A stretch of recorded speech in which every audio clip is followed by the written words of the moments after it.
Hello guys, मैं नुमान खान गोरी welcome करता हूं आप सबका अपने YouTube channel code bro press. तो आज हमारा टॉपिक बहुत ज़्यादा इंटरेस्टिंग होने वाला है बिकॉज आज हम एक मॉडल क्रिएट करने वाले हैं, हार्ट डिसीज डिटेक्टिंग मॉडल, जो हमारा प्रोजेक्ट है आज का। हम इसको किसके थ्रू करने वाले, मशीन लर्निंग के थ्रू। हमारे मॉडल को क्रिएट करने से पहले हम जान लेते हैं मशीन लर्निंग के बारे में कुछ चीज़ें। मशीन लर्निंग क्या है? एक मशीन लर्निंग जो है वो टेक्निक है जिसके थ्रू हमारे मशीन को हम सिखाते हैं ताकि हमारा टास्क को हम ऑटोमेट कर सकें प्रोग्राम के थ्रू।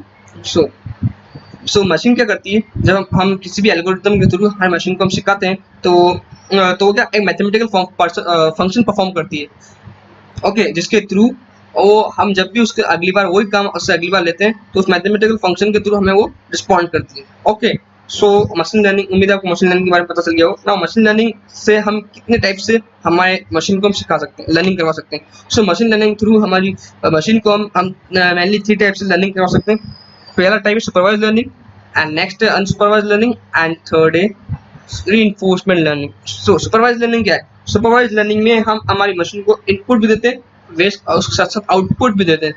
हमें बहुत सारा डेटा हम इसमें देते हैं हमारी मशीन को, जिसके थ्रू हमारी मशीन जो है एक मैथमेटिकल फंक्शन परफॉर्म करती है, जिसके ऊपर फिर बाद में हमारी मशीन हमको रिस्पॉन्ड करती है उसी काम के लिए। ओके, इसमें हम इनपुट भी देते हैं और साथ में आउटपुट भी देते हैं।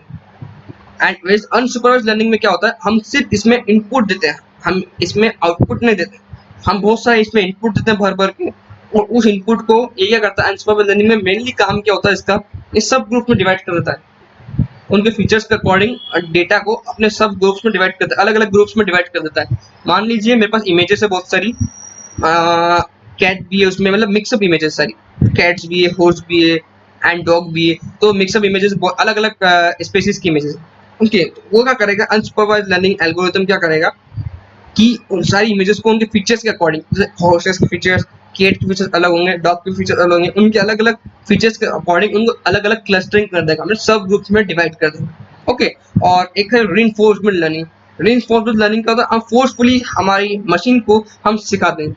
एक एल्गोरिथम है जिसके थ्रू हम मशीन को हम फोर्सफुली सिखाते हैं। जैसे कि सबसे बेस्ट एग्जांपल है सेल्फ ड्राइविंग कार, जो मोस्ट रिसेंटली आई हुई है मार्केट में। वो सेल्फ ड्राइविंग कार इसका बेस्ट एग्जांपल है। जैसे कि अगर हमें कार को सिखाना है तो हमें कार को रोड पे लाना पड़ेगा, और कार को अगर कार हमारा रॉन्ग वे फॉलो कर रही है तो हम उसको नेगेटिव मार्किंग देंगे। अगर हमारा कार राइट पे फॉलो कर रही है तो हम उसको क्या करेंगे, पॉजिटिव मार्किंग देंगे। इसी तरह हमारा एल्गोरिथम के थ्रू हमारी मशीन लर्न करेगी और हमें बेटर रिस्पॉन्ड करेगी। ओके, वेयर सुपरवाइज लर्निंग हमारी मेनली 2 टाइप्स की होती है, रिग्रेशन एंड क्लासिफिकेशन। जितना भी रिग्रेशन में उस टाइप का कंटिन्यूस डेटा आता है, मतलब हमें सिम्टम्स के अकॉर्डिंग हमें कंटिन्यूस डेटा मिलने वाला है। जैसे अमाउंट, जैसे हमने एक एल्गोरिथम बनाया, एक मॉडल बनाया जिसके थ्रू हमें प्राइस पता करने, वेरे हमें होम रेट्स, हमारे घर जो है घर रेट पता करने, अलग अलग एरिया में क्या रेट चलेंगे उस रीजन में। तो अमाउंट क्या, अमाउंट कंटिन्यूस डाटा होता है, तो हमें रिग्रेशन की मदद से लेनी पड़ती है ना। क्लासिफिकेशन क्या, पर्टिकुलर क्लास में डिवाइड करता है। जैसे हम आज मॉडल बनाने वाले हार्ट डिसीज डिटेक्टिंग मॉडल, तो हमें सिर्फ दो, या तो हमें हार्ट डिसीज होगी या नहीं होगी, अब इसके बीच में कुछ ऑप्शन ही नहीं रहता, या आधी होगी आधी नहीं होगी, या होगी या नहीं होगी। ये एक दो क्लास बन गई ना, होगी या नहीं होगी, तो इसलिए बोलते हैं हम उसको क्लासिफिकेशन। तो इस टाइप का डेटा होता है क्लासिफिकेशन, वो क्लासेस में डिवाइड होने वाला, उसको बोलते हैं हम क्लासिफिकेशन में। तो अनसुपरवाइज लर्निंग क्लासिफिकेशन के अंडर आता है ना। अनसुपरवाइज लर्निंग भी एक का टाइप होता है क्लस्टरिंग। जैसे मैंने आपको बताया था कि डिफरेंट इमेजेस होती है, उसको हम अलग अलग सब ग्रुप में डिवाइड करते हैं, और सब ग्रुप्स को बोलते हैं हम क्लस्टरिंग करना। ओके, ये हमको बता दिया, सुपरवाइज लर्निंग के टाइप्स बता दिए, अनसुपरवाइज लर्निंग के टाइप बता दिए। एकदम हम बढ़ते हैं हमारे मॉडल की तरफ। हम क्रिएट करते हैं हमारा मॉडल बनाना। कौन सा मॉडल है? हार्ट डिसीज डिटेक्टिंग मॉडल बनाने की तरफ। तो उससे पहले, मॉडल बनाने से पहले हमें कुछ जरूरत पड़ेगी हमारे सिस्टम में, वो चीज़ होनी चाहिए। सब उसके बारे में डिस्कस करते हैं, हमारे सिस्टम में क्या क्या होना चाहिए। हम करते हैं गूगल क्रोम पर। गूगल क्रोम पर जाने के बाद अब आप यहाँ सर्च कीजिए एनाकोंडा। सिंपली आप एनाकोंडा सर्च करेंगे तो आपको ये वेबसाइट खुली दिखेगी यहाँ पे। आप यहाँ जाइए, वेबसाइट एकदम लास्ट में आइए, यहाँ पे ये एनाकोंडा इंस्टॉल्स लिखे। आप अगर विंडोज यूजर है तो विंडोज के लिए, मैक ओएस लिनक्स यूजर है उसके लिए, और अपने पाइथन, जो भी पाइथन आपके सिस्टम में इंस्टॉल्ड है।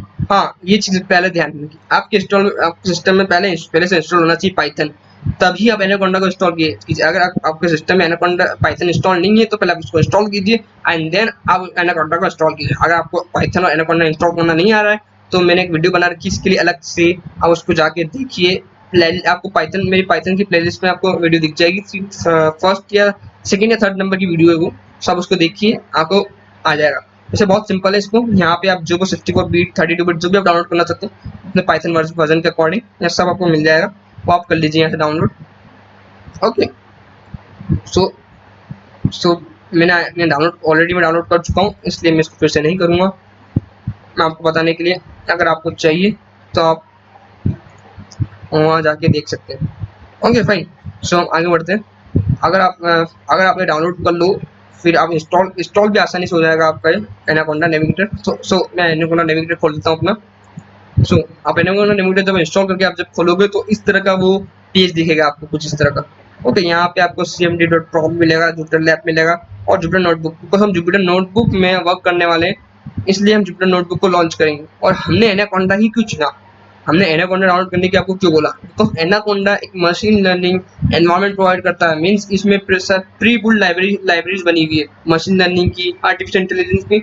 हम जो भी यूज करने वाले हैं वो सब इसमें, डेटा साइंस वो सब इसमें ऑलरेडी इनबिल्ड है, इसलिए हम इसमें आसानी से हम उसको यूज कर सकते हैं। जैसे इसमें स्पाइडर भी है, इसमें आर स्टूडियो भी डेटा साइंस लैंग्वेज होती है, वो भी हम इसमें आसानी से कर सकते हैं। ओके, सो मैम अभी हमें काम है जुपिटर नोटबुक का, बिकॉज हम जुपिटर नोटबुक में हमारा मॉडल बनाने वाले हैं। सो इसको लॉन्च करते हैं फटाफट से। सो यहाँ पे क्लिक कीजिए लॉन्च पे, लॉन्च हो जाएगा थोड़ी देर में।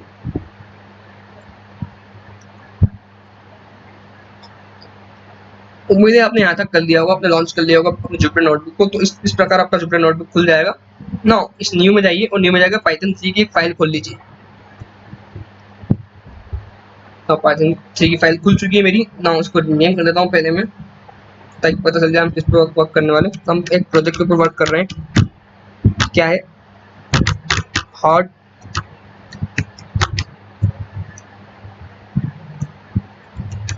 डिसीज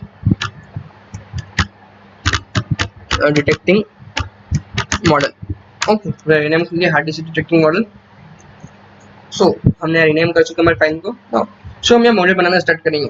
मॉडल बनाने से पहले मैं एक चीज बता दूँ आपको, मशीन लर्निंग हम जब भी करते हैं, जब भी मॉडल बनाते हैं, तो हमें बहुत सारा डेटा जो है हमारी मशीन को देना पड़ता है सीखने के लिए, ताकि एक मैथमेटिकल फंक्शन बना सकें उसके ऊपर, मैथमेटिकल अपना डेटा के अकॉर्डिंग, डेटा के, ताकि फिर हम अगली बार जब उससे वही क्वेश्चन करें, जब हम उसको टेस्ट करें, तो वो हमें आंसर दे सके। ओके, हमें रिस्पॉन्ड कर सके हमारी उस सिचुएशन में। सो हमें बहुत सारा डेटा देना पड़ता है। सो नेक्स्ट एक नज़र हम हमारे डेटा में डाल लेते हैं, इससे हमारा डेटा किस प्रकार दिखता है। सो मैंने पहले से डेटा रेडी कर रखा है यहाँ पे, तो एक एक्सेल फाइल है, डेटा रेडी कर रखा है यहाँ पे। हार्ट नाम की एक्सेल फाइल बना रखी है मैंने, एज, सेक्स, क्योंकि सिम्टम्स है ये, इस तरह के सिम्टम, हार्ट अटैक होने के, हार्ट डिसीज होने के क्या सिम्टम्स होते हैं, तो वो सिम्टम्स में रखे, age, sex, CP, trest, TBS, cholesterol, FBS, rest G, LH, exang, old peak, slope, ये सारे क्या सिम्टम्स है हार्ट डिसीज के। सो मैंने यहाँ लिख दिए यहाँ सिम्टम्स सारे।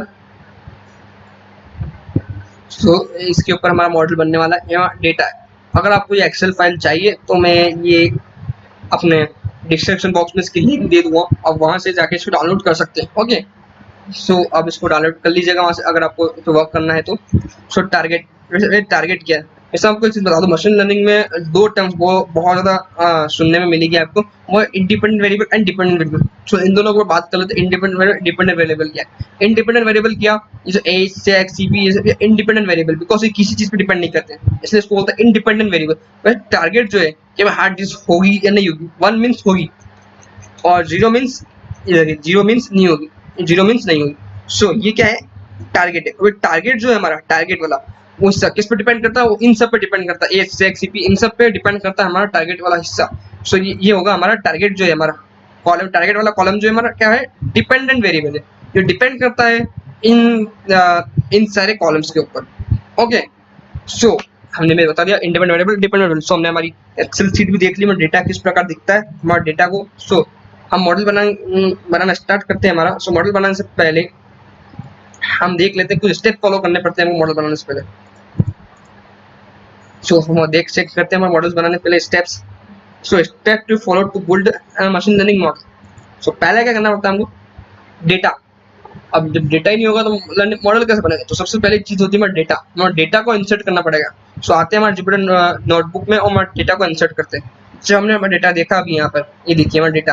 अब इसको हमें क्या कहाँ पे इंसर्ट करना पड़ेगा, जुपिटर नोटबुक में इंसर्ट कराना पड़ेगा। तो हमारा फर्स्ट स्टेप क्या होगा, मैं हेडिंग डाल के लिख देता हूँ फर्स्ट स्टेप यहीं पे। Okay, inserting data set. सो डेटा सेट इंसर्ट करने के लिए हमें मॉड्यूल्स की जरूरत पड़ेगी, पाइथन मॉड्यूल्स की जरूरत पड़ेगी। सो चेक करते हैं पाइथन मॉड्यूल्स को।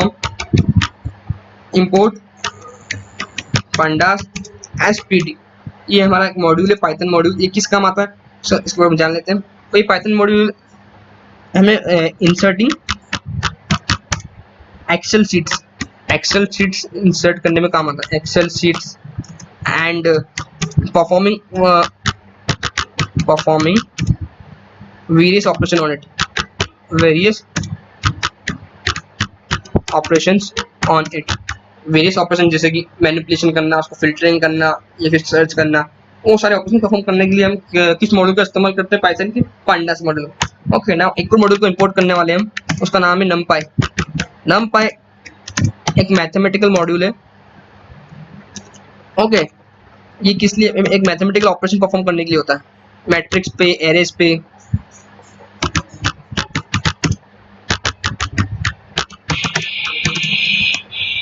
ऑन एरेज एंड मैट्रिक्स पे। सो हम दो मॉड्यूल इंपोर्ट कर चुके हैं यहाँ पे। सो इस तरह से हम इंपोर्ट कर चुके। नाउ इंपोर्ट, इसका सिंटेक्स आप गौर करोगे तो आपने एसपीडी लिखा, एज एनपी लिखा है। सो इंपोर्ट pandas, आपको इसी तरह से आपको इंपोर्ट pandas लिखना पड़ेगा। आप एज के बाद मतलब किस तरह इसको इंपोर्ट करना चाहते हैं, इसको एक नया नाम देना चाहते हैं। मतलब pandas को अगर मैं pandas, अगर मेरे को उसकी लाइब्रेरी के, इसके मॉड्यूल के कुछ फंक्शन यूज करने, तो मैं बार बार इतना बड़ा नाम लिखूंगा तो मुझे दिक्कत आएगी। इसलिए मैंने क्या कर दिया, इसको pandas को शॉर्ट में कर दिया एसपीडी। ओके,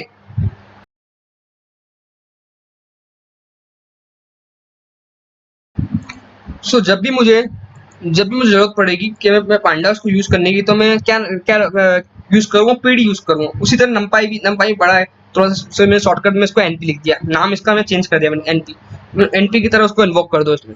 सो मैं अगर पीडी की जगह कुछ और भी लिख सकता हूँ, एनपी की जगह कुछ और भी लिख सकता हूँ। अगर मैं इन एसपीडी भी हटा दूँ तो pandas के नाम के थ्रू भी मैं इसको यूज कर सकता हूँ, इस मॉड्यूल को। ओके, पर थोड़ी आसानी के लिए मैंने इसको एसपीडी रख दिया, एज एनपी रख दिया। ओके, नाउ हम पहले टास्क जो हम परफॉर्म करना है, हमें इंसर्ट करना है हमारे डेटा सेट को। उसको नाम रखते हैं, हमारे डेटा को इन्वोक हमें डालना है। किस में डालेंगे, हम डेटा को लगा, हम हर्ट एक वेरिएबल बनाया, मैं उसमें हमारे डेटा को स्टोर करने वाला हूँ उसकी पोजीशन पे।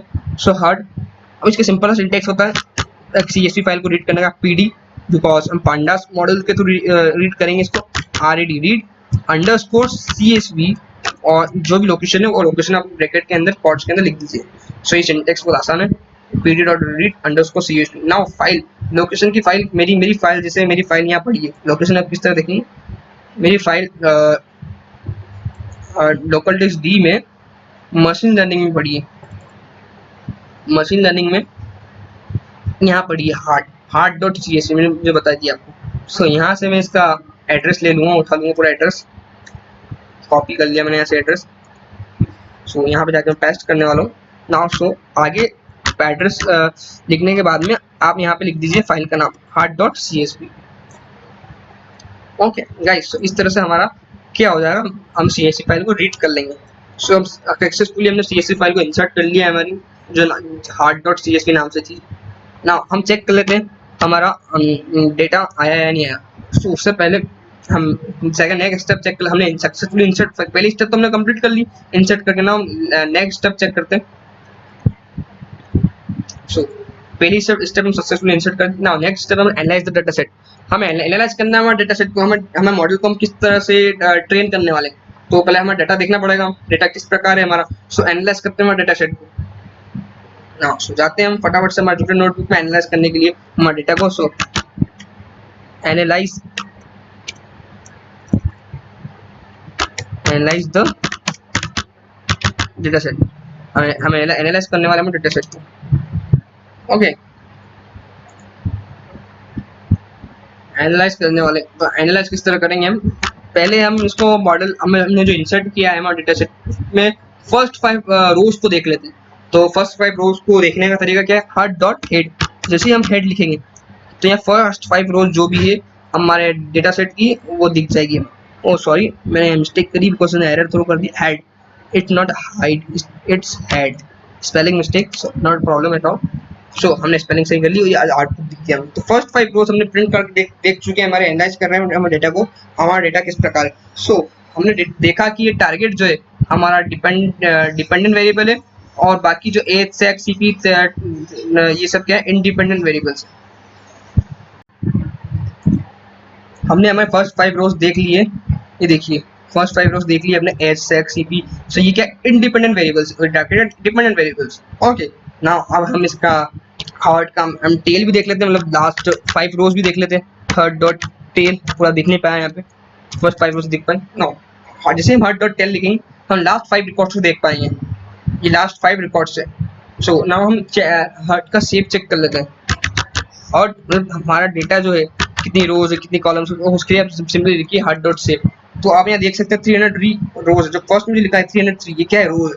लास्ट में जो 14 लिखा है ये कॉलम्स रिप्रेजेंट करता है, 14 कॉलम्स है, 14 कॉलम्स एंड 303 रोज। ओके, सो हमने पूरे डेटा को हमारा अच्छी तरह से हमने एनालाइज कर लिया है।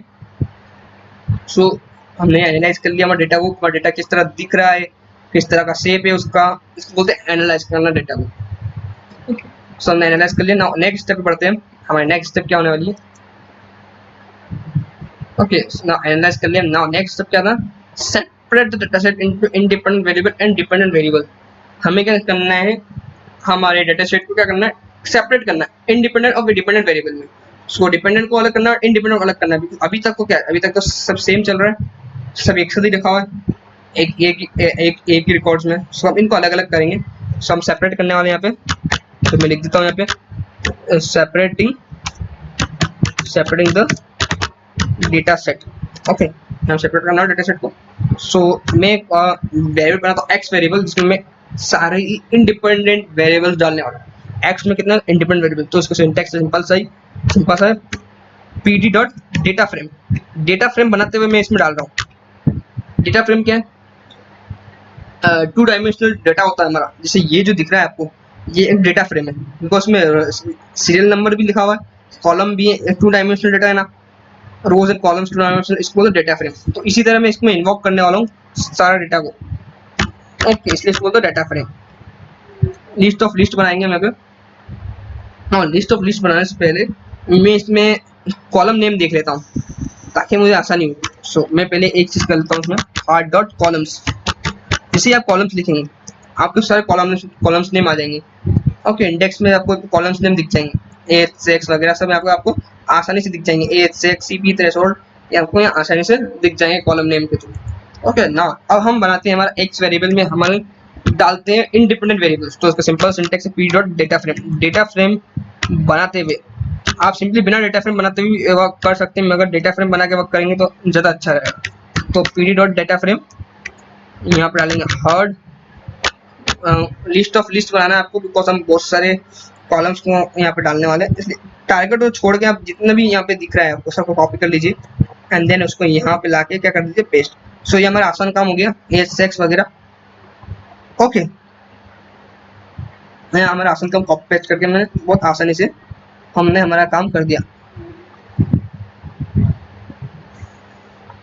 हमने स्पेलिंग मिस्टेक करी शायद, अच्छा दिख गई है मुझे यहीं, HEAT हार्ट। सो अब हम इंडिपेंडेंट वेरिएबल्स को इसमें डालने वाले ना। अब हम डिपेंडेंट वेरिएबल एक और वेरिएबल बनाते हैं ना, वाई नाम का, इसमें हम डालेंगे डिपेंडेंट वेरिएबल। तो उसी में भी हम डेटा फ्रेम बनाते हुए डालेंगे वेरिएबल्स को, ताकि देखने में अच्छा लगे हमारा डेटा 2 डायमेंशनल में। List of list target, list target वाला कॉलम जो है वो हमने वाई में डाल दिया, बाकी जो कॉलम थे हमारे जो इंडिपेंडेंट वेरिएबल्स थे वो हमने डाल दिया एक्स वेरिएबल में। सो इसको रन करवाते हैं। सक्सेसफुली हमारा रन हो चुका है ना। अगर हम देखना चाहते हैं प्रिंट करके एक्स और वाई से दिख रहा होगा तो हम देख भी सकते हैं। सब देख सकते हैं आप एक्स और वाई 0 1 2 3 एंड इस तरह से आपको दिख रहा होगा। टारगेट नहीं है, एक्स एक्स वगैरह सारे कॉलम्स जो हमने डाले थे ना। वाई को प्रिंट करवा के देख लेते हैं वाई कैसे दिख रहा होगा।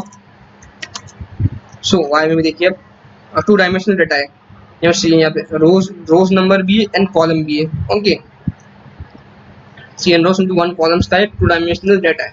इसको टू डायमेंशनल डेटा को हम डेटा फ्रेम बोलते हैं। और मैं अगर चाहता, अगर मैं इसमें डाटा फ्रेम नहीं लिखता, period data frame directly hard dot directly लिख देता, तो मुझे टू डायमेंशनल डाटा नहीं मिलता, मतलब सीरियल नंबर नहीं मिलते इधर इस तरफ, सिर्फ कॉलम नेम दिखते ऊपर की तरफ, समझ रहे हो। सो वन डायमेंशनल डाटा बनता है, पर टू डायमेंशनल होता है, इसलिए मैंने पीरियड डॉट डाटा फ्रेम लिखा। आप इसको, मैं चाहता हूँ आप इसको और ज़्यादा एक्सप्लोर कीजिए पीरियड डेटा फ्रेम को। अब इसको डेटा फ्रेम हटा के भी लिख के देखिए कैसा आपका डाटा दिखता है। ओके, सो हमने हमारा काम कर चुके हैं, हम स्प्लिट कर चुके हैं डेटा को इंडिपेंडेंट और इंडिपेंडेंट वेरिएबल में। सो नेक्स्ट करते हैं, हमारा नेक्स्ट स्टेप क्या है ना, divide data into training and testing set. Because हमारे मॉडल को हमको ट्रेन भी करना पड़ेगा। सो हमारा डेटा, जो भी हमारा डेटा भी हमारे पास ये सब एक साथ रखा हुआ है। सो हम हमेशा करते हैं कि कुछ डेटा ट्रेनिंग के लिए भेज देते हैं और कुछ डेटा बाद में टेस्ट करना, हमारे मॉडल को टेस्ट करने का काम आएगा। सो एक काम करते हैं, हम 20% का रेशो लेते हैं। 20% टेस्टिंग में भेज देंगे और 80% हम जो रखते हैं ट्रेन करते हैं हमारे डेटा को। बिकॉज जितना ज़्यादा हमारे पास ट्रेनिंग का डाटा होगा उतना अच्छा हमारा मॉडल बनेगा, उतना अच्छा हमारे रिजल्ट को रिजल्ट देगा वो। सो हम चलते हैं हमारे जिब्रा नोटबुक में ट्रेनिंग और टेस्टिंग सेट को सेपरेट करने में। सो हमारा नेक्स्ट स्टेप क्या होगा, splitting the data into training and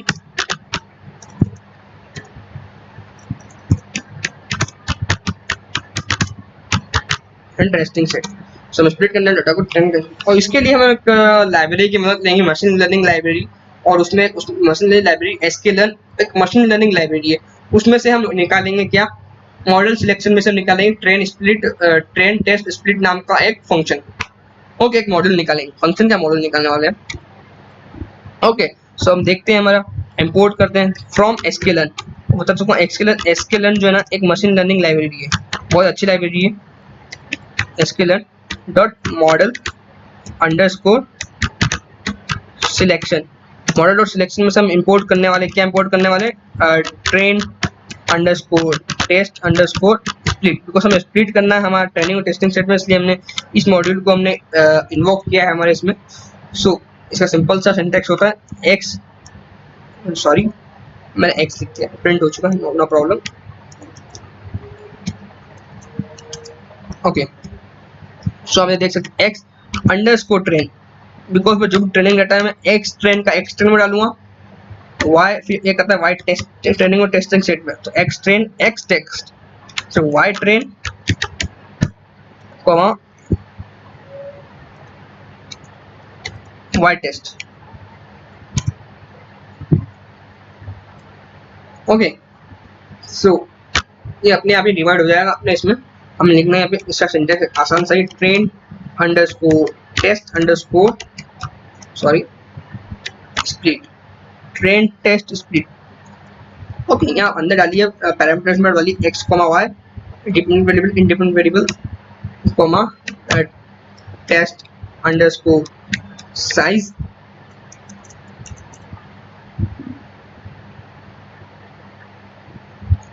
test underscore size equal, अब साइज कितना रखना है हमको, कितने परसेंट रेशियो में डिवाइड करना है हमारा डेटा को ट्रेनिंग और टेस्टिंग सेट में। तो हम 80 रेशियो को डिवाइड में 20 के रेशियो को डिवाइड करेंगे। 80% ट्रेनिंग को देंगे और 20% किसको देंगे, टेस्टिंग को। तो हमारा टेस्ट कितना रखना है हमको, 0.20 मीन्स 20%। 0.20 का मतलब ये होता है 20% हम टेस्टिंग को दे रहे हैं और 80% हम किसको दे रहे हैं, ट्रेनिंग सेट को। ओके, और इसमें एक को पैरामीटर रेंडम साइज, हम रेंडम साइज दे भी सकते हैं या ऑप्शनल है,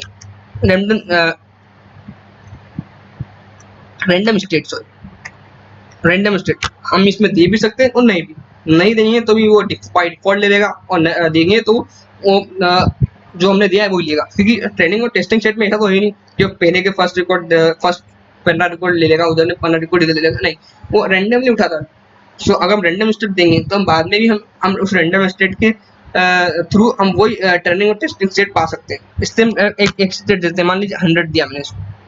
ओके, रैंडम स्टेट कुछ भी दे सकते हैं, 1 2 3 4 रियल नंबर है, कुछ भी रियल नंबर दे सकते हैं आप उसको रैंडम स्टेट में। ओके, सो हमने यहाँ पे इसको रन करते हैं हम, तो ये रन हो चुका है।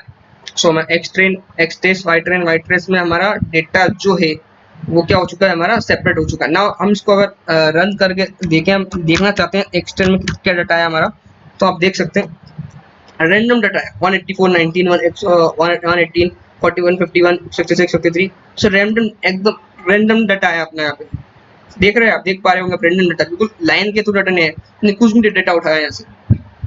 ओके, और 242 रोज में गई और 12 कॉलम्स। ओके, 80% ये आया, 20% किस में गया, एक्स टेस्ट में। एक्स टेस्ट का भी देख लेता हूँ, मैं आपको दिखा देता हूँ आपको। जो हम टेस्टिंग के दौरान यूज करने वाले डेटा वो ये है, टेस्ट करने के लिए जो हम यूज करेंगे ना वो ये है। ओके, 61 रोज उसमें गई है। सो हमें देख लिया हमने, ट्रेनिंग कर लिया, टेस्टिंग कर लिया। अब नेक्स्ट स्टेप पे चलते हैं। नेक्स्ट स्टेप क्या हम देखते हैं हमारा, जब ये मॉडल बिल्ड करते हैं तो बिल्ड मॉडल। अब जो बेहतरीन स्टेप जो है ये हम जानते हैं हमारा मॉडल बिल्ड करेंगे। हम मॉडल बिल्ड करने के लिए ये सारी टेक्निक स्टेप्स का यूज कर रहे थे, स्टेप्स को हमने फॉलो कर दिए। अब हम जाके करने वाले हमारा वाकई में हमारा मॉडल बिल्ड। सो लेट्स बनाते हैं हमारा मॉडल। नोट चलते हैं, बिल्डिंग अ मॉडल लिख देते हैं, बिल्डिंग द मॉडल। इसको हेडिंग में डालते हैं, अच्छा लगेगा। ओके भैया, डाल दो उसको as a heading, building the model. अब यहाँ से हम स्टार्ट करेंगे मॉडल बिल्ड करना। अब ये जितना हमने मॉडल बिल्ड करने के लिए हमारा बातें बच्ची थी, अब स्टार्ट होगा हमारा असली काम, मशीन लर्निंग का। सो मॉडल बिल्ड करने के लिए हमें ये देखना पड़ेगा, पहले हम सुपरवाइज लर्निंग मॉडल बिल्ड करेंगे, अनसुपरवाइज लर्निंग, बिकॉज हम इनपुट भी हमारे पास आउटपुट भी, इसलिए हम इसमें बिल्ड करने वाले सुपरवाइज लर्निंग का मॉडल। और एज अभी इसमें क्लास बनी हुई है एक, हाँ, 1 क्लास और 0 क्लास, मतलब आपको हार्ट अटैक आ सकता है और नहीं आ सकता। सो यहाँ पे क्लास भी है, सो हम क्लासिफिकेशन वाला मॉडल यूज करने वाले हैं। सो क्लासिफिकेशन मॉडल का एक एग्जांपल है, सुपरवाइज लर्निंग में क्लासिफिकेशन मॉडल का एग्जांपल होता है लॉजिस्टिक रिग्रेशन। सो हम यहाँ पे यूज करने वाले हैं लॉजिस्टिक रिग्रेशन, जो क्लासिफिकेशन मॉडल है, क्लासिफायर का एल्गोरिथम है। ओके, सो हम उसे आप यूज करने वाले हैं लॉजिस्टिक रिग्रेशन। सो हम उसे इंपोर्ट करेंगे कहाँ से, फ्रॉम एसक्यूएल लाइब्रेरी से। हमारी जो मशीन लर्निंग लाइब्रेरी है बहुत बड़ी है, वहाँ से हम इंपोर्ट करने वाले हैं इसको। लीनियर मॉडल में से linear underscore model, linear model में से हम इंपोर्ट करने वाले हैं एसक्यूएल हमारी क्या लाइब्रेरी है। और मान लीजिए लाइब्रेरी को आप इस लीनियर मॉडल को इस तरह समझ लीजिए, बहुत बड़ी लाइब्रेरी है हमारी एसक्यूएल, और उसमें एक सेल्फ है लीनियर मॉडल नाम की, क्या नाम की, लीनियर अंडरस्कोर मॉडल नाम की। वहां से हम इंपोर्ट करने वाले हैं क्या, लॉजिस्टिक रिग्रेशन। वहीं पे पढ़ा है हमारा ये लॉजिस्टिक रिग्रेशन। ओके, इसमें बात का ध्यान रखिएगा, जब भी आप लॉजिस्टिक रिग्रेशन लिखेंगे तो हमेशा इसका एल, लॉजिस्टिक का एल कैपिटल होगा और रिग्रेशन का आर कैपिटल होगा, ये बात हमेशा ध्यान रखिएगा आप।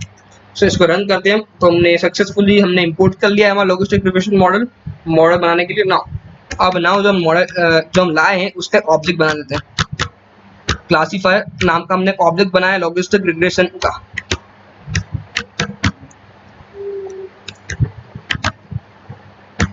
हम इसे उसी तरह बनाएंगे, हम इसका ऑब्जेक्ट जैसे एक क्लास का बनाते हैं, बिकॉज लॉजिस्टिक रिग्रेशन एक तरह की क्लास ही है। ओके, सो हमने लॉजिस्टिक रिग्रेशन यहाँ पे का एक ऑब्जेक्ट बना दिया क्लासीफायर नाम का। नाउ अब हम करेंगे हमारे डेटा को फिट, ट्रेनिंग, हमारे मॉडल को करने वाले हम ट्रेन। अब हमारे मॉडल को हम करने वाले ट्रेनिंग द मॉडल। हमने मॉडल इन्वोक कर लिया, मॉडल बना लिया। अब हमारे मॉडल को हम करने वाले ट्रेन। हमारे मॉडल का नाम क्या है, लॉजिस्टिक रिग्रेशन नाम का हमने मॉडल लिया है। अब उसको हम करने वाले ट्रेन। तो ट्रेन कैसे करेंगे, सिंपल सिंटैक्स होता है इसके लिए, क्लासीफायर डॉट फिट, कि हमारा जो डेटा है उसको फिट कर दो, X underscore train comma Y underscore train. Okay, so हमें ट्रेन करने वाले हमारे मॉडल को। सो हाँ, यहाँ देखिए सक्सेसफुली मेरा मॉडल बिल्ड हो चुका है और हमने उसको ट्रेन भी कर लिया है। लॉजिस्टिक रिग्रेशन, इंटरसेप्ट, स्कैनिंग वगैरह वगैरह ऐसे लिखा है। सो हमने हमारा सक्सेसफुली मॉडल ट्रेन कर दिया है। हमारे मशीन लर्निंग को हमने लर्न करवा दिया है चीज़ों को कि आपको हार्ड डिटेक्ट कैसे करना है। ओके, सो नाउ हम अगले स्टेप पर बढ़ते हैं। हमने मॉडल बिल्ड कर दिया, तो नेक्स्ट हमारा predict result from testing set. Now हमारा मॉडल तो बिल्ड हो चुका है, अब हम देखते हैं कि हमारा रिजल्ट देख के कि हमारा कैसा रिजल्ट देता है हमारा मॉडल। सो हमारा प्रेडिक्शन करके देखते हैं हमारे मॉडल को। सो वाई अंडरस्कोर प्रेडिक्ट, एक वेरिएबल बनाते हैं प्रेडिक्ट नाम का, जिसमें हम आउटपुट लेंगे। हमारे मॉडल के थ्रू जो आउटपुट निकलेंगे उसको बोलते हैं प्रेडिक्शन। जो हमारा मॉडल जो प्रेडिक्ट करने वाला है उसको बोलेंगे वाई प्रेडिक्ट। ओके, सो इसका सिंपल सिंटैक्स है क्लासीफायर डॉट प्रेडिक्ट और किससे प्रिडिक्ट करेंगे, एक्स टेस्ट, जो टेस्ट में जो वैल्यू ली थी हमने एक्स टेस्ट में, आप देख सकते हैं एक्स टेस्ट में जो वैल्यू ली थी ना हमने, टारगेट में वैल्यू जो ली थी ना, और टारगेट में वैल्यू नहीं ली थी। सो जो भी 61 रोज है इसके थ्रू हम प्रिडिक्ट करने वाले हमारे रिजल्ट को, उसको हम चेक करें किससे, वाई टेस्ट से। जो वाई टेस्टिंग जो सेट है उससे हम टेस्ट करने वाले हैं वाई प्रिडिक्ट को। फिर उसमें जो करेक्शन होंगे वो राइट डेटा होगा, मतलब हमारा राइट वर्क कर रहा है, और उसमें एक्यूरेसी देखेंगे फिर कि हमारा मॉडल कितना एक्यूरेट है। ओके, इन दोनों को टेस्ट करने के बाद सो हमारा प्रिडिक्ट कर दिया हमने रिजल्ट हमारा, यहाँ देख सकते हैं हमने वाई प्रिडिक्ट कर दिया हमने, इसको क्लासिफाइड और प्रिडिक्ट एक्स टेक्स्ट मदद से प्रिडिक्ट कर दिया। नाउ हम चेक करने वाले हैं, अब हम चेक करेंगे एक्यूरेसी स्कोर वगैरह कि हमारा कितना एक्यूरेट है। सो नेक्स्ट स्टेप हमारा क्या होने वाला है, हमने प्रिडिक्ट कर लिया रिजल्ट को, analyse the accuracy of the model. हम करने वाले हैं क्या, एक्यूरेसी प्रिडिक्ट करने वाले हैं हमारे मॉडल की। सो एक्यूरेसी प्रिडिक्ट करने के लिए भी हम क्या करने वाले हैं, एसक्यूएल से ही लाइब्रेरी से कि एक सेल्फ मैट्रिक्स में से हम कुछ उठाने वाले हैं, फ्रॉम एसक्यूएल लाइब्रेरी की एक सेल्फ में से एक सेल्फ है, इसका नाम है मैट्रिक्स डॉट मैट्रिक्स। इंपोर्ट क्या करना है हमको, कंफ्यूजन मैट्रिक्स। ये हमको दिखाएगी क्या, ये हमको शो करेगी एज ए मैट्रिक्स फॉर्म में हमारी एक्यूरेसी मैट्रिक्स फॉर्म में, और हमें एक करना accuracy score, accuracy underscore score. ये डायरेक्टली हमें स्कोर दिखाएगा हमारे एक्यूरेसी का। सो हमने ये क्यों फॉर फाइंडिंग एक्यूरेसी क्यों इंपोर्ट किया हमने, for finding accuracy, for finding accuracy okay. So ये देख सकते हैं हमने इंपोर्ट कर लिया सक्सेसफुली। नाउ अब हम प्रिंट करने वाले हैं सबसे पहले कंफ्यूजन मैट्रिक्स। हमें दिखना चाहिए कितने ऑप्शन हमारे राइट थे, कितने ऑप्शन रॉन्ग है, वाई प्रेडिक्ट और वाई टेस्ट में कितने आंसर राइट है, कितना आंसर रॉन्ग है। ओके, सो हमें चेक करने वाले हैं हमारा एक्यूरेशन। हाँ, मतलब सिंपली हम टेस्ट लिया हमने इसका, तो हम चेक कर रहे हैं टेस्ट लिया कि आंसर शीट को किस तरह से हमारे मॉडल ने टेस्ट दिया है। ओके, आंसर से मिलाने वाले हम। तो वाई प्रेडिक्ट आंसर्स किसने दिए, हमारे मॉडल ने दिए, और वाई टेस्ट जो है वो आंसर क्या है, राइट आंसर है। सो चेक करते कंफ्यूजन मैट्रिक्स। तो यहाँ पे कंफ्यूजन मैट्रिक्स प्रिंट कर चुका है ना। अब आपके दिमाग में सवाल आएगा कि आखिर में कंफ्यूजन मैट्रिक्स है क्या, आखिर में कंफ्यूजन मैट्रिक्स है क्या। जो आपको जो मैट्रिक्स दिख रही है यहाँ पे 28, 2, 5, 26, ये है क्या। सो इसको पढ़ लेते हैं हम कंफ्यूजन मैट्रिक्स को थोड़ा सा। सो कंफ्यूजन मैट्रिक्स में जो आपको जो डेटा दिख रहा था, यहाँ पे जो आपको लिखा हुआ दिख रहा था ना, यहाँ पे क्या दिख रहा था आपको, इस तरह 28, 2, 5, 26, यहाँ पे दिख रहा था 28, यहाँ दिख रहा था 5, यहाँ पे दिख रहा था आपको 6, यहाँ पे दिख रहा था आपको 26। तो आखिर में है क्या ये। तो इसी तरह ये मैट्रिक्स बना हुआ उधर एक्चुअल वैल्यूज, जो राइट वैल्यू जो है ना, एक्चुअल वैल्यूज जो हमने टेस्ट दिया था, जो हमारा सही रिजल्ट से, वो यहाँ पे लिखे गए पॉजिटिव और नेगेटिव जीरो। और जो हमारा प्रेडिक्टेड रिजल्ट है जो हमारी मशीन ने दिए है, हमारे मॉडल ने जो दिए हैं, वो यहाँ लिखे हुए। ये पॉजिटिव मतलब आपको है, नेगेटिव मतलब आपको हार्ट डिजीज नहीं है, पॉजिटिव मतलब आपको है डिजीज, आपको हार्ट डिजीज नहीं है, नेगेटिव मतलब। सो टीपी का मतलब क्या है, ट्रू पॉजिटिव रिजल्ट, और क्या फॉल्स पॉजिटिव रिजल्ट प्रोवाइड किए उसने, फॉल्स पॉजिटिव रिजल्ट और ये false negative result and true negative result. So हमारे मॉडल ने एक बार प्रिडिक्ट किया पॉजिटिव, पर एक्चुअली में पॉजिटिव कितनी बार था, 28 बार। तो हमारे मॉडल ने कितनी बार, 28 टाइम्स ट्रू पॉजिटिव रिजल्ट दिए, ट्रू पॉजिटिव रिजल्ट, और नेगेटिव कितनी बार दिए, फॉल्स पॉजिटिव। हमारा मॉडल ने प्रिडिक्ट किया है कि हमें हार्ट डिजीज है, पर वाकई में हार्ट डिजीज नहीं थी, इसलिए बोलते हैं इसको फॉल्स पॉजिटिव रिजल्ट। तो ये कितनी बार टाइम्स किया इसने, 6, जबकि होना चाहिए था आंसर 0 था, मगर इसने दिया 1। ये कितने टाइम्स हुआ, 6 टाइम्स। और वैसे ही नेगेटिव रिजल्ट, मतलब हमारी मॉडल ने रिपोर्ट हमारी नेगेटिव दी है, पर हमें क्या हार्ट डिजीज थी। ऐसे कितने टाइम्स हुआ है, 5 टाइम्स हो चुका है हमारे साथ, नेगेटिव रिजल्ट हमारे 5 टाइम्स आए कि हमें तो हार्ट डिजीज थी, मगर हमारे मॉडल ने हमें बताया कि हमें हार्ट डिजीज नहीं है। ऐसा कितने टाइम्स हुआ है, 5 टाइम्स। इसको बोलते हैं false negative result. Okay, now ये जो है नेगेटिव रिजल्ट, नाउ एक्चुअली में हमको हार्ट डिजीज नहीं थी, हमारे मॉडल ने भी हमको बताया कि हमको हार्ट डिजीज नहीं है। ऐसे कितने टाइम्स हुआ, 28 टाइम्स हमारे साथ हुआ है कि हमारे मॉडल ने हमको ट्रू नेगेटिव रिजल्ट दिए हैं। तो कंफ्यूजन मैट्रिक्स यही शो करती है। सो अगर आपको हमें एक्यूरेसी जाननी है कंफ्यूजन मैट्रिक्स के थ्रू, तो आप सिंपली इन दो जो हमारा ये ट्रू पॉजिटिव और ट्रू नेगेटिव रिजल्ट को प्लस कर दीजिए, और डिवाइड कर दीजिए हमको जितने भी हमारे पास डेटा मिला है पूरा, उससे हमको क्या मिल जाएगा, एक्यूरेसी रेशियो। मैं आपको करके बताता हूँ। सो हमारे पास ट्रू रिजल्ट कितनी बार आया हमारे पास, 28 प्लस 28 जो है हमारा ट्रू रिजल्ट है, मतलब एक्यूरेट रिजल्ट है। तो 26, 8 से 26, ओके, एक ट्रू रिजल्ट है। नाउ जो जो हमारा फॉल्स रिजल्ट, हम उसको टोटल रिजल्ट से हम डिवाइड कर देंगे। 5 प्लस 2 प्लस 26 प्लस 28, हम ट्रू रिजल्ट से हम उसको प्लस कर देंगे तो हमारा एक्यूरेसी रेशियो आ जाएगा। तो हमारा एक्यूरेसी स्कोर कितना है, 88, 0.88। अब इसको 100 से मल्टीप्लाई कर देंगे तो क्या हो जाएगा, 88%। तो हमारा एक्यूरेसी रेशियो कितना है, 88%। ना अब यही चीज हम, ये जो स्कोर है, ये एक्यूरेसी स्कोर, इसको बोलते हैं हम एक्यूरेसी स्कोर ना। अब डायरेक्टली हम एक्यूरेसी स्कोर से भी इसको पता कर सकते हैं। सिंपली लिखिए एक्यूरेसी अंडरस्कोर स्कोर और डाल दीजिए इसमें पैरामीटर्स में y underscore predict and y underscore test. So हमें यहाँ स्कोर मिल जाएगा। तो स्कोर से हमारा देखिए एक्यूरेसी स्कोर हमारा 88% है। क्या हमारा एक्यूरेसी स्कोर 88% हमारा एक्यूरेसी स्कोर है। कंफर्मेशन मैट्रिक्स हम क्यों यूज करते हैं, ताकि हमें पता चल जाए कितनी बार हमारा ट्रू पॉजिटिव रिजल्ट आया और फॉल्स पॉजिटिव रिजल्ट कितनी बार आया, और ट्रू नेगेटिव रिजल्ट कितनी बार आया और फॉल्स नेगेटिव रिजल्ट कितनी बार आया। तो हमने सक्सेसफुली हमारे प्रोजेक्ट को हमने बिल्ड कर लिया है, मतलब हमने बना लिया हमारा प्रोजेक्ट को। क्या था, hard disease detecting model. So guys हमने ये मॉडल बना लिया है और आज के लिए इतना ही। अगर आपको वीडियो अच्छा लगा हो, अगर आपने कुछ सीखा है इस चीज से, तो प्लीज हमारे इस वीडियो को लाइक कीजिए। और अगर आपको मशीन लर्निंग में अगर आपका रुझान आया है, मतलब आपको मशीन लर्निंग सीखनी है, तो प्लीज चैनल को सब्सक्राइब कीजिए और बेल आइकन दबाना मत भूलिए, बिकॉज हम बहुत जल्दी ऐसे नए नए प्रोजेक्ट लाने वाले हैं मशीन लर्निंग के ऊपर ही। और हम इस चैनल के ऊपर एक कोर्स भी रिलीज करने वाले हैं मशीन लर्निंग के ऊपर, जो आपको डीप नॉलेज देगा मशीन लर्निंग के ऊपर पूरी तरीके से। ये जो एल्गोरिथम हमने यूज किया है लॉजिस्टिक रिग्रेशन का, इसको इसके अंदर क्या हो रहा है, ये किस तरह वर्क कर रहा है, ये भी हम सब कुछ बताएंगे आपको। मैनुअली हम इस लॉजिस्टिक रिग्रेशन को बनाना सिखाएंगे आपको। ओके, सो हमें बहुत कुछ बताने वाले हैं हम आपको। सो प्लीज जुड़े रहिए हमारे चैनल से। और अगर आपको इसमें जो कुछ भी डाउट हो, कमेंट सेक्शन में पूछ सकते हैं, और आप मुझसे इंस्टाग्राम हैंडल से भी जुड़ सकते हैं। वहां पे मैं आप क्वेश्चन पूछ सकते हैं, मैं आपको गारंटेड आंसर दूंगा। मुझसे जुड़िए। ओके, आज के लिए इतना ही। Thank you for watching this.